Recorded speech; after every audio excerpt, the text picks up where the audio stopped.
This is our first class, Introduction to the World of Missing Pets, Module A, the Scope of the Problem. So we're going to start with a seemingly simple question, and I'd like to know if any of you have the answer, and that is, how many pets go missing? How many do you think? In a day, a month, a year, in your state, in your country, if you're in another country besides the United States? How many pets go missing on a regular basis? Take a guess.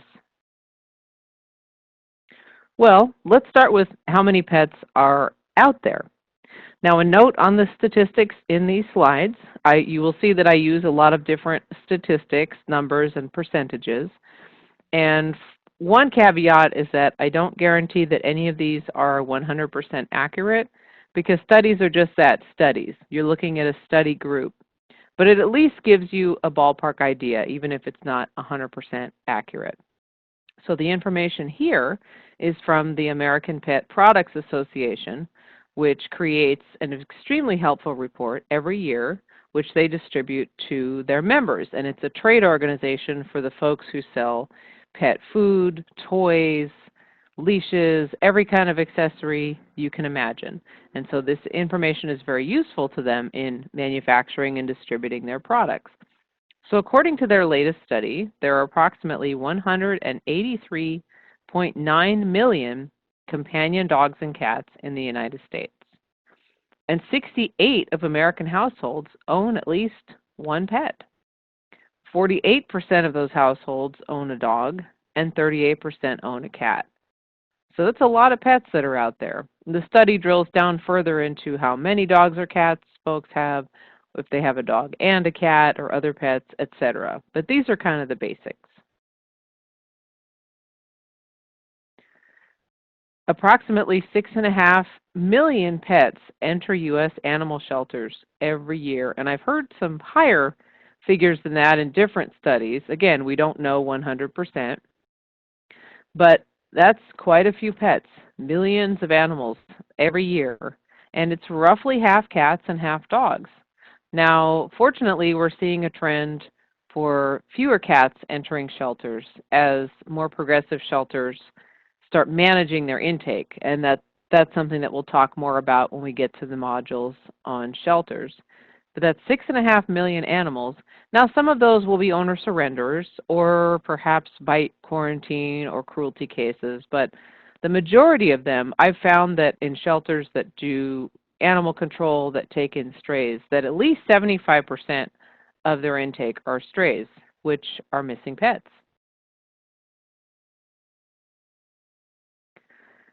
So according to another study, this one by the ASPCA, which looks into the field of missing pets, also many pets go missing multiple times. So this isn't a problem that happens just once. In fact, according to the study, 11% of dogs go missing 6 or more times, and 5% of the dogs in the study went missing 10 or more times. So you can see that the animal going missing, especially in the cases of dogs getting out of an insecure home, that this is a symptom of a problem that needs to be addressed. So when I was first putting this class together, I wanted a definite answer. And you'll hear this statistic thrown about all the time, that 1 in 3 pets go missing in their lifetime. Sounds great, but I don't like to name statistics without citing at least a fairly decent study from a recognized organization. Well, I could not find this study to save my life. And in some instances, it said that it came from a study from American Humane, but they have recently rebranded and changed their website, so there's no such article or citation about this figure. I've also heard that 10 million pets go missing every year, but again, I couldn't find anything online referencing these statistics. So the answer is, we don't actually know. And I wish I could give you an answer, but we know it's in the millions.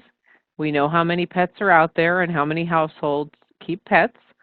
We know how many end up in animal shelters, so we can take a big guess and say Probably at least as many go missing and don't end up at an animal shelter or are found in the community. But in any case, it's up there in the millions every year, millions across the United States. And how many of those are found? So what happens to them once they get out there? Are they found and reclaimed? Are they picked up by animal control? What happens to them? Well, the good news is that a large percentage of missing pets are found.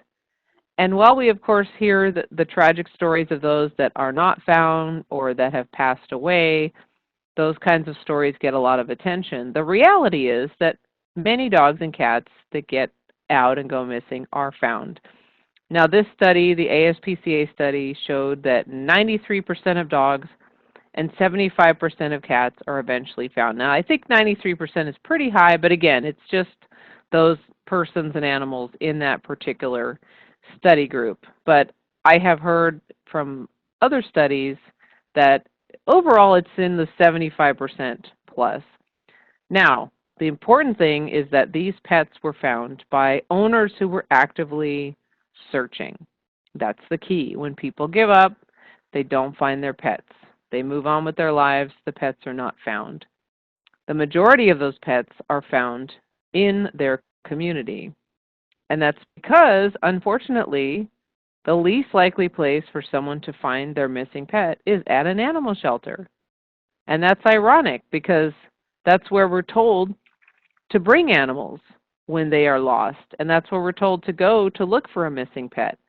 And of course, we do recommend that owners check their local shelters daily if possible. But the sad fact is that across the United States, an average of only 20% of dogs and a miserable 2% of cats are found and reclaimed in shelters. And this is something we'll talk about in more detail. There are many reasons for this that we've identified and that we train shelters to address. And we'll talk a little bit more about that when we get to the modules about shelters. But it's important to know now that those are the low statistics for reclaims in animal shelters. Now, a currently registered microchip will increase the chance of being found. And of course, there's some caveats to that too, that it has to be registered. It has to be currently and correctly registered. And the pet has to be scanned because the microchip, of course, isn't visible. But we do recommend that all pets be chipped and registered because sometimes even when they go missing and they're not found and the months go by or even the years, you see it in the news when a pet turns up in some other town or even another state or another country. There was one in the UK that ended up in another country, and they are taken to a vet or shelter because they've gotten out again or someone else found them. And sure enough, the chip is registered and the information is good. So the owner is able to reclaim their pet even months or years later. So this does increase their chances. An ID tag. This is old-fashioned, low-tech, and it works. And why everyone doesn't have a collar and a tag on their dog, I don't know. These are something that we highly recommend. Just a pet's name and a phone number, it works. Now, most people mean well unless they're really afraid of dogs or if the dog is very skittish or appears to be aggressive. Most people mean well, and if they see a dog that looks like it's lost and it has a tag, they're going to try to read and call the number. And nowadays, everybody has a cell phone. It's super easy. They can call you right away. The owner probably also has a cell phone, so those connections can be made very quickly. So ID tags not only increase their chance of being found, but decrease the amount of time that they will be out missing, because if someone sees them with the collar and tag, they're more likely to respond and to call the owner rather than to take the dog into their home or to a shelter or someplace where it may take days or weeks to find the owner. So where do they all go? They don't just vanish. It seems that way. The owner comes home from work or school or wherever they were, and their pet is gone. So what's happened?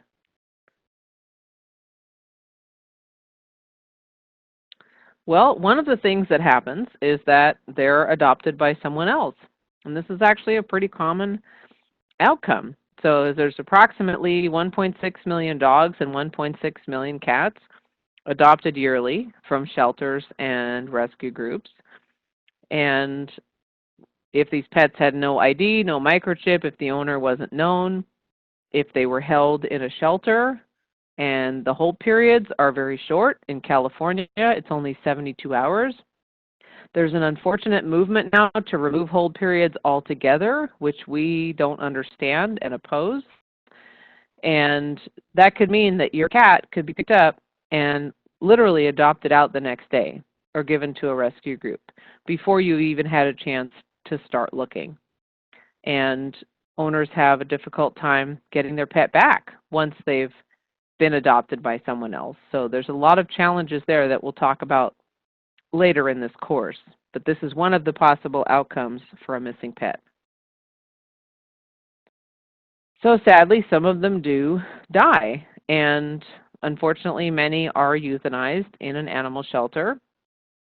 And in 2018, there are some amazing agencies out there doing great things, focusing on life-saving and helping their communities. So there's really no excuse to still operate a shelter like it's 1970, but there are many that are still doing that, that are euthanizing for space, that are taking in too many animals, not being proactive about life-saving. So this is unfortunately one of the outcomes that can happen to an animal, and very quickly in states that have shorter hold periods. Now, they may also die in the community, and the most common that we see is being hit by a car. So if a cat gets out or a dog runs out into the street, unfortunately there is traffic everywhere, and so they may be hit by a car and killed outright or die later of their injuries. They could also be attacked by an animal, or what we also see is a lot of quite elderly pets, usually cats, but also dogs, animals that are 15 or 16 years old that really should not be let out of the house unsupervised, but are because that's what they did when they were younger. And they have kidney failure or some other kind of significant health issues. And so they don't feel well, or they get confused and they go hide somewhere and the owners can't find them. And they either don't feel well enough to get back home, or they get confused and they can't find their way. So they will pass away and sometimes be found later in their hiding place. So it's important to know these things, but we're not going to make a big deal out of this to the owner, because owners tend to jump to conclusions and think that their pet has died. But what we always tell them is to not believe that unless they have definite proof. If they have found remains, if someone definitely saw their pet being hit or picked up as deceased, or etc. So it's a possibility, but again, with those high statistics of pets being found, we know that most of them are found alive and well. So many are absorbed into free roaming populations. Now this is more likely for cats. There are places in the United States with free roaming dogs. It's pretty uncommon in today's world, maybe out in some very rural areas, very isolated areas where dogs are living and breeding freely.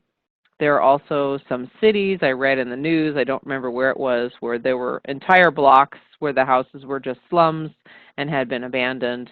And so dogs were living and breeding there in these areas that had been abandoned by people. So while that's possible, it's pretty uncommon. Whereas with cats, everyone knows that everywhere you look, everywhere you go, there's a cat. So this is a place where sometimes folks will find their missing pet, that they will hook up with a group of cats, because if they can't find their way back home, they're going to look, of course, for resources like food and water, and they're also going to look for company. So we had a case of a cat named Aiden who went missing in San Jose. And he was missing for, I believe it was 2 years. It was quite some time. And his owner was actively looking. She never gave up. And she was so focused on looking for him that she actually helped other people find their cats, because she was going to the shelter. She was reading every sign and post online that she could get her hands on. And she ultimately did find him. He actually wasn't too far from home, just a few blocks. He had hooked up with a group of cats that were being fed outside, and the person who fed them maybe brought him to the vet for a checkup or something, scanned him, and sure enough, there was a registered microchip. So she was able to bring Aiden home. So this is why it's important to get to know the folks who do TNR and take care of community cats, because they know when new cats show up in their groups. So finders keepers is a huge problem in the world of missing pets, and what this means is just what it says, that people find a pet and they keep it. And maybe they mean well, maybe they just don't know anything about pet ownership or animal shelters, and they just think that this pet has been abandoned and they need to take care of it. While others will judge the owner, even when they know who the owner is. They won't try to get the pet back, or they won't do any due diligence to try to get them back to their rightful owner. And just go on any social media page that posts pictures of found pets, and you will see the comments where they want the owner to be tarred and feathered because the animal, they believe it's been turned loose, or maybe it's too thin or dirty or something like that, knowing nothing about the history of the animal or how long it's been surviving on its own. So this is a huge problem. There are many, many animals that are found and kept, and so how can the owner ever find them? There's no report made, there's no sign, there's no nothing. Now, one of the studies, and I believe it's the American Pet Products one, talks about how people obtain pets. Do they buy them from a breeder? Do they adopt them from a shelter? And etc. And significantly, the study found that 4% of dogs were found as strays, meaning they were found and they kept them as a pet. And 32% of cats were found as strays. So that's 32% of the cats in this study came to the home that they have now because they were found. And chances are good, unless they were a very young kitten, that they have an owner or had another owner in the past. So this is a significant figure when you start drilling down into this information and seeing where these animals are coming from.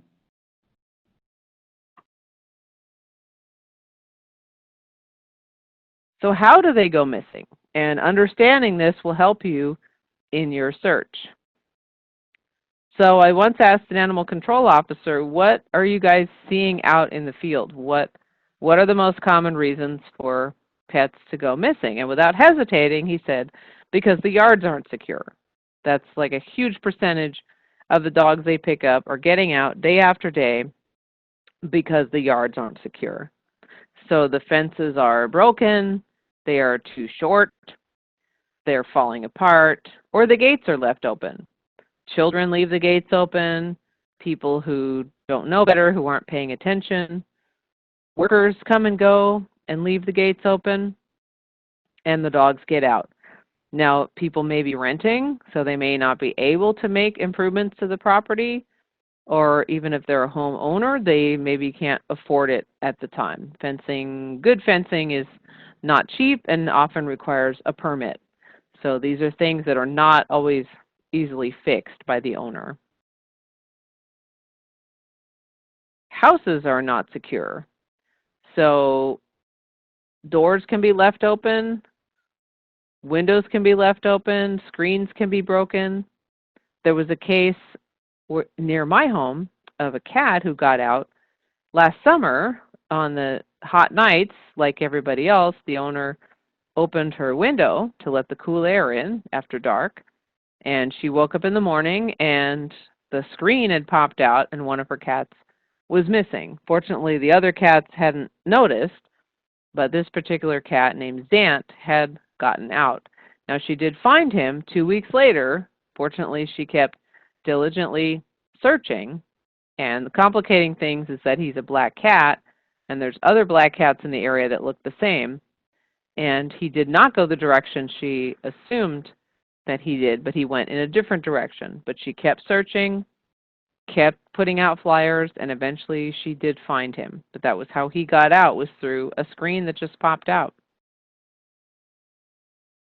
On walks. Now, this is especially important for the pet sitters and dog walkers in the audience. This is becoming more and more of a problem, and I realize that things happen. That's why we call them accidents.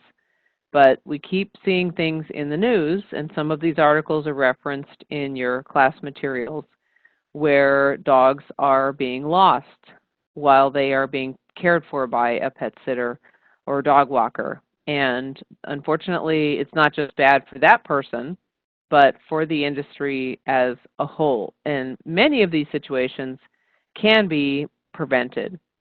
So often the leash can break. It can be an old leather leash with a weak point, or a cheap one that just snaps or the handle comes off. It can be dropped. Maybe the dog lunges suddenly and you lose a hold of the leash, or you drop it intentionally. In one of the recent cases in the news, it was stated that the dog walker couldn't handle the leash and pick up the poop at the same time, so he put the leash down, which is obviously something that we don't recommend. And if you're going to be a dog walker, you need to learn how to pick up poop with one hand. Or the leash may be removed. So you may be in an area where you want the dog to run, so you're going to take the leash off. Now, that's fine if you're in a safe, enclosed area, but I'll tell you that owners will swear up and down that their dog is fine, and they always play ball out in front of the house or whatever without a leash. But let me tell you, when the owner's gone and you're doing it, they're going to take off. And so don't let dogs off leash unless you're in a fully secured area. Now, the collar can also break, especially in the case of collars with a plastic snap. And we'll talk about that later when we get to equipment, about what should be used for walking and what shouldn't be used. Or more often, just slip. Dogs either want to get away and know how to get out of their collar because they've seen something that interests them, or they're frightened and they back up and suck right out of that collar. So now not only are they loose, they don't have a collar on.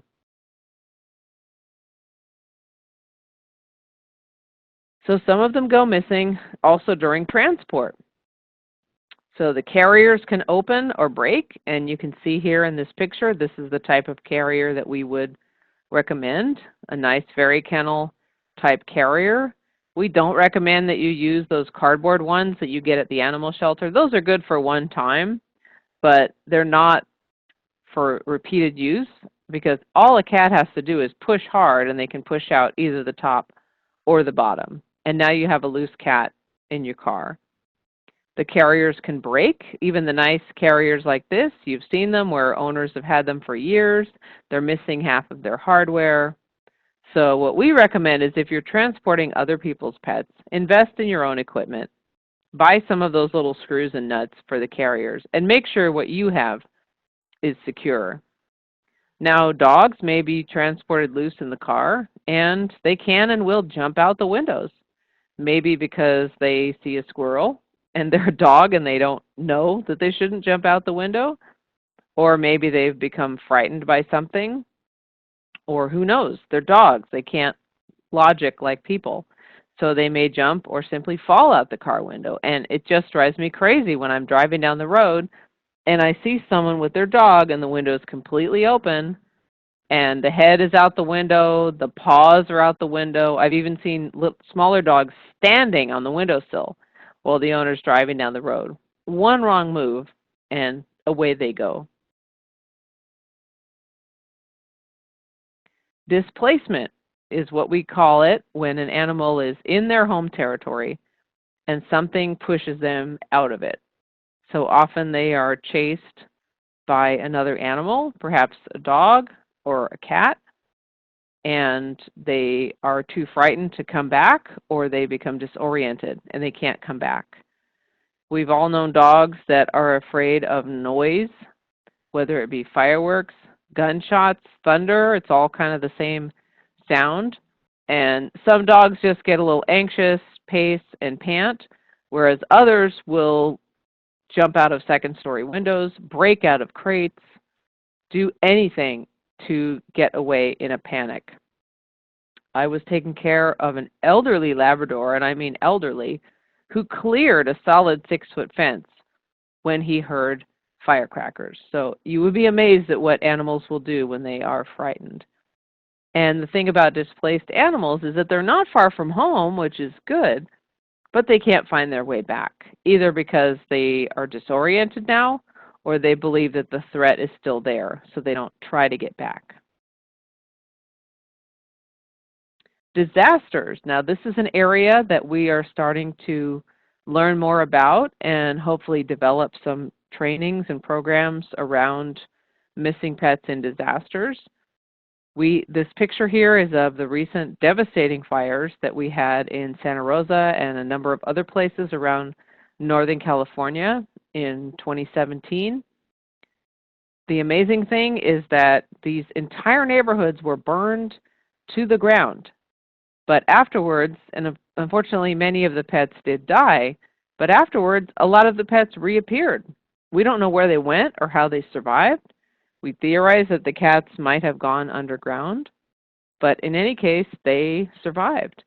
And our friends at Outcast Cat Help, who I believe took this picture, are working with a number of other rescue groups and individual volunteers to find and return these cats to their owners because their homes are not there anymore. The entire neighborhoods are gone, but amazingly, the cats are still hanging around their territory. So we have a lot to learn from animals in disasters. Now, of course, there can also be floods, storms, hurricanes, you name it. We've all seen about the famous Hurricane Katrina, but there are disasters like this every year in different areas across the country. And it makes it exceptionally difficult because people have to evacuate. They're often not allowed back in to get their pets. And just a note on that, there was a tragic story with the flooding, I believe it was in Texas, where a young man snuck back in because he really wanted to get his sister's cat, and he was electrocuted because he was walking in water where there were open wires. So don't think that law enforcement are the bad guys when they keep people out, because there are good reasons that they are doing that for your safety. But ultimately, when it is safe to get back in, then you can start looking for and recovering those pets for people.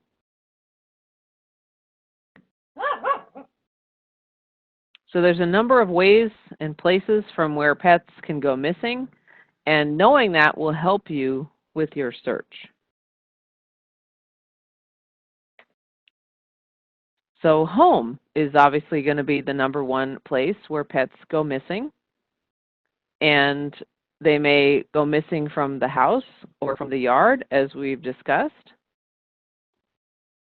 They may also go missing from someone else's home. And this is also important for the pet sitters in the audience to understand that when a pet is in a different home, they may behave differently. And they may be afraid because they're in a different place. So they're not necessarily going to behave the same way that they would in their own home. And if they get out, then they don't know where they are. So there's some special challenges for getting out of somebody else's home. They could go missing from the vet hospital. And this is something that happens. Sometimes a cat will get away from the vet staff and get up into the ceiling. And you know those ceiling tiles that just pop out? Well, it's pretty easy for a cat to push one of those out of the way and jump up there and then get stuck up in the ceiling. Now you have another problem. Or they may get away from the owner in the parking lot. When I was a child, we were taking our cat to the vet for some reason that I don't remember, in one of those crappy cardboard carriers. He was a big dark tabby, and he got right out of that box in the parking lot. Thank God my grandfather was able to grab him and jump back in the car, so we were able to secure him, somehow get him back into the box. But I just remember as a child being terrified, seeing him just drop out of that box onto the street. So, and that was not very close to our home, so it's not like he would have known where he was. So boarding facilities, it is possible for pets to go missing, but it's actually a lot less common than some other locations because boarding facilities are pretty secure. They generally have kennels inside of a building, like a warehouse, and then the property is perimeter fenced. So there's quite a bit of security in places like that. Not that it's impossible for pets to go missing, but it's less common. On the road, as we've discussed, with pets going missing during transport, and they can also go missing during car accidents. So this is something, unfortunately, we've been involved in. There was a case last year or the year before of a dog named Bessie who went missing after an accident that was fatal to her owner. And it was on a main highway in California, kind of out in the middle of nowhere. So the dog was roaming around, and unfortunately she was later found dead. We don't know how she died, if she either succumbed to injuries or it's possible that she was shot by a rancher because there are ranches out there and she may have been seen to be a threat. We'll never know, but unfortunately that is one of the ways that they can get loose. And you'll hear all the time from people that they believe a dog was dumped because they find it out on the highway somewhere. But the reality is that they probably just got out of the vehicle that was driving down the road. And the location is going to have a significant effect on the outcome, so it's important to understand that. Most successful reunions are near home, as in this is a photo here of two cats that were recovered by Outcast from the fires. And those are their owners there. They were able to take their cats back to wherever they're living now today. And some of the reasons for that are that pets know where they are. So especially if the dogs are walked around the neighborhood a lot, if the cats go outside, they already know their territory. So even if they get a little bit out of their comfort zone, they probably can find their way back home. It's a lot easier for owners to search because that's their home. That's where they go home to every night. It's not some other location that they have to travel to and look. And generally, and we'll talk more about this when we get to the modules on pet behavior, but in general, dogs will roam and cats will hide. And that's not to say that cats don't roam and dogs don't hide, but generally that's what they do. So you're going to find cats pretty close to where they got out, even if they got out, say, in the parking lot at the pet hospital or something like that. They're probably still going to be in the parking lot, or maybe at the mall next door or across the street. Whereas dogs can go for miles. Sometimes we'll see them kind of circle back to the point of origin. Sometimes they'll just pick a direction and start walking. And we hear some interesting stories from the folks we work with who are professional pet detectives with trained tracking dogs who actually track these missing dogs into pretty remote areas sometimes to find out how and where they go when they go missing. As I mentioned, away from home is less successful. It's not to say that it isn't successful. It certainly can be. But it's just more difficult. The pets don't know where they are. They're going to wander or look for other people and other animals. The dogs may roam. If they start walking in another direction, we've heard stories of dogs going way up into the mountain, way off into areas that we wouldn't think they would go to. But there they are. And if we didn't have someone tracking them and finding them, who knows what their fate would be. And it's difficult for the owners to search. Some people take their pets on vacation with them, which is great. A lot of people like RVing. They'll take dogs and even cats. But if they get out someplace far from home, what are they going to do? They look, they'll stay there as long as they can, but ultimately people need to return home and get back to work and their other responsibilities. So unless they have someone in the area who's willing to continue helping them and looking for the pet and then get it back to them when it's found, chances are that pet will just be absorbed into the local shelter or the local stray populations. Terrain is also a factor. Animals are going to be looking for hiding places, and I put shelter, water, and food in that order because for survival, that's actually what they need. If you have extreme temperatures like in Arizona in the picture below, shelter is going to be your number one tool for survival, even before water and food. So in a wide open area like a desert area, there's not a lot of places to hide. There's not a lot of ways to get out of that sun. And so animals are probably more likely to move around at night, and they're not going to be walking around in the midday sun, and they're going to hunker down, especially cats, to someplace where they feel that they can find shelter. Now the picture on top is from the Sierra Nevadas. It's obviously a very different terrain. It can be very rocky, mountainous. There can be snow and ice, and also large predators in areas like that. Now, when I was working with some of the shelter folks in those areas, they said that they don't really have a big problem with feral cats because the weather and the conditions are not conducive to large groups of free roaming animals.